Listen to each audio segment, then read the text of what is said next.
What's up, Sparkman family? It's your boy Sparkman, and the NAWCQ is over, and the market's speaking volumes. And, well, Gimmick Puppet is a perfect example of that, especially since two of those decks were in the top 64 at the NAWCQ. We're starting to see some increases of the older Gimmick Puppet support cards back in the day, especially one like Gimmick Puppet Scissor Arms in the Number Hunter set, which is the only printing of this card, and was once at $14 only yesterday. Well, not anymore, everybody. It's at 22, 21, and continuously going up here because, again, it's the only printing.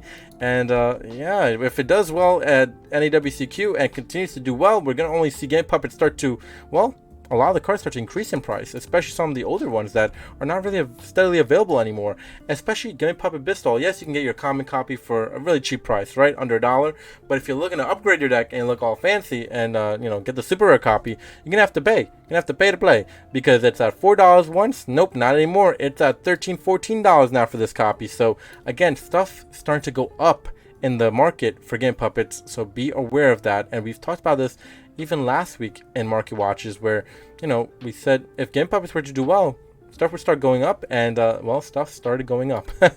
And we even have here Multi-Paralia. Ladies and gentlemen, we talked about this card for days now. We said at $30, you should have been picking up your copy because that is way too cheap. It's way too cheap for a card like this. It has a great effect. Yes, it's the lower tier version of the Molcharmy card. The better one's coming out in Rage of the Abyss, but this is still a great card. Why wouldn't you pick this up at $30? Yeah, guess what, everybody? It's back up to $60, selling at 60 easily. We even have some copies here at 52, but if you want a verified seller, yeah, you're gonna have to pay the $60, everybody. And well, like I said, it was a good card. There's no surprise there. I don't understand why it was at 30. If you bought it at 30, congratulations. If you held on to it, you're definitely benefiting now from the more price rate that you can probably get for the card now. But if you sold your copy at $30, what are you doing? What are you doing? We knew this card was going to be good. It just wasn't $30. And a lot of the cards in Infinite Forbidden are just being undervalued right now. Same with Fiendsmith Engraver. It's being undervalued right now as well, and I just don't understand. So we'll see this one go above 100 at some point. But get it while you can, while it's under 100, I guess. I mean, it's at 99, not really too much under 100, but you guys know what I mean. Get it while you can, because it definitely is going to increase. It's a good card. Good card shouldn't be cheap, or at least where it's at right now. All right, Shield of the Millennium Dynasty. Well, these Millennium cards, we could start seeing these cards go up in price because, well, we have Millennium Ink at a cheap price rate. We had Shield of the Millennium Dynasty under $2, now at above $4, so be aware of that. Be aware some of these cards are going to start going up in price.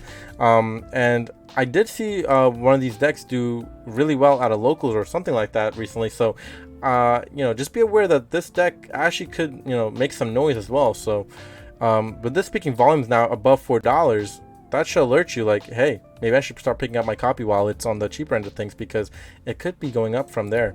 Runic Stun did pretty well at the NAWCQ, and just to keep your eye on some of the Runic core stuff, because you never know if things start going up. But if you can get it for a pretty cheap price point, again, the core is not that bad right now. I mean, it's better than what it once was at when it first came out. So if you do want to be competitive and play a Runic Stun deck, maybe it's time to pick up some Runic cards for a cheap price point, just saying. Same with Yubel. Now, Yubel's not cheap, that's not what I'm saying, but I would say for a deck that had 9 decks that were in the top 64 for NAWCQ, I'm not going to lie to you. It's a pretty affordable deck to be competitive. Was once at $60 for a fan of Yubel. Not anymore. It's at $44 now. So, I mean, things are going down. So, I mean, yes, things tend to spike in the NAWCQ as well, but things also, for some reason, tend to just stay kind of in the middle, or stay kind of just not moving. So just be aware of that. So if you do want to play competitive, things are not that bad, as some people may make it to be. So pick it up while you can. Fable Lori, man, oh my lord, this card is just going up in price. A lot of Fable stuff is something to keep your eye on as well, especially this one here. This is such a good card. It's such a good card. So I'm not gonna lie, if you are a Fable fan, I do see Fable getting some support in the future. Well, we could see a lot of the Fable cards start to go up, and we could see a lot of the Fable cards already doing well. So again, Fable Lori, good card, and it's high price point on all the copies, so keep that in mind. I have your Trailmints because obviously Trailmints were in the top 64. You know, Trailmints always does its thing, so just keep your eye on this one as well. Now I have Infinite Permanence in here because the cheapest copy now for Infinite Permanence is at $6. That's wild. There's so many reprintings of this card, but it's still holding a really good price point, and things have gone up for this card, so crazy. Same with Ash Blossom. So many reprintings, but the highest copy of this card is $3. So again, doesn't matter how many times the card's been reprinted. If it's good, you can have in your main, your side. If it's just viable, it's going to maintain a good value. So Ash Blossom, Infinite Permanence, keep your eye on those cards because I'm not sure when we're getting another reprint of those cards, especially since it got like a really heavy, steady dose of reprints these past 2 years, not gonna lie. Destructive Daruma Karma Cannon. Sorry if I butchered the name, but this one's going up in price as well. It was at $5, $4, now at $8, $9, heading upwards in price. So keep your eye on this one as well. A lot of things going up in price right now, and things that, you know, after the NAWCQ, you're starting to be aware, like, oh, okay, so this card is actually good. Oh no, this card's not actually good. This card, so you're starting to figure out like what cards are going to be viable for the upcoming season and upcoming meta of Yu-Gi-Oh. So you know, this one's looking pretty hot, not gonna lie. Now, I also wanted to mention, obviously, my sponsor. They're amazing. If you are a Yubel fan, again, you had 9 decks in the top 64 for Yubel. That's pretty decent. And then we also have just Yubel topping everywhere and people going crazy for Yubel. If you want an awesome t-shirt to rep your Yubel stuff, get it out here at Bishop Clothing. Description down below. Use Sparkman5 to save 5% on these awesome tees. I mean, $25, you cannot go wrong. And they're clean look. They feel good.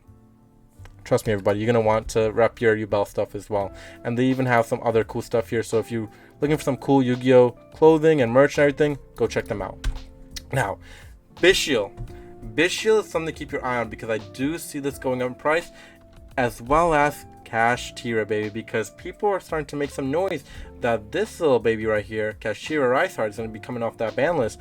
And if that's the truth, get ready, because the prices you see here are going to skyrocket. And I'm not gonna lie to you, I mean skyrocket in price. So keep that in mind. We have Water Sport coming very soon, and that means water stuff start to go up. So, you know, keep your eye on a lot of the I can't even say it, Atlantean stuff. There we go.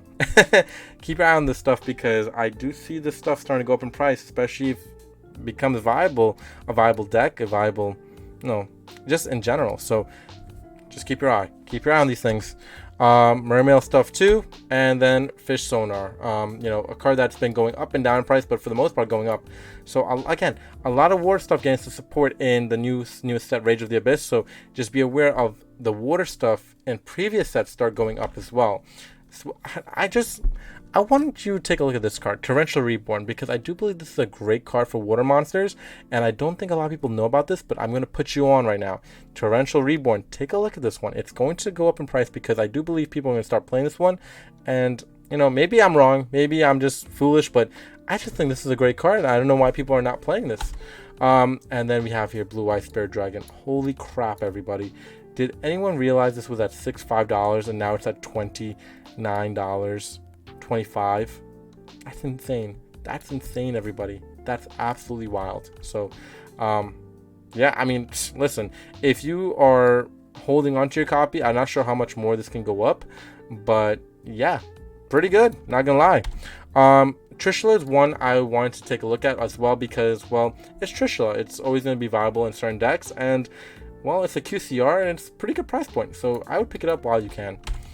Ultimate Slayer is another one I want you to take a look at as well because, again, it's another great card, one to just have around, and for $7, you really can't go wrong with this one. Like I said, it's a great card, and I do believe that it does have a place in the meta at some point and in certain decks. Aluber for $7 Ultimate Rare is insane to me.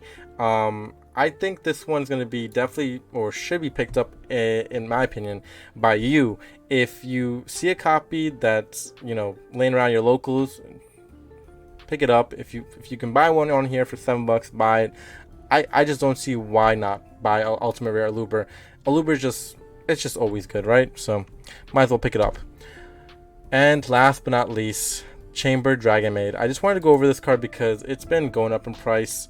And I mean, the chamber stuff is always funny to me. I never really saw the liking to this stuff, but I mean, I saw one of my friends recently play it and or recently have this copy, and he's like, well, it's going up in price, and I'm like, really? And so I looked at it and I'm like, wow, it really is.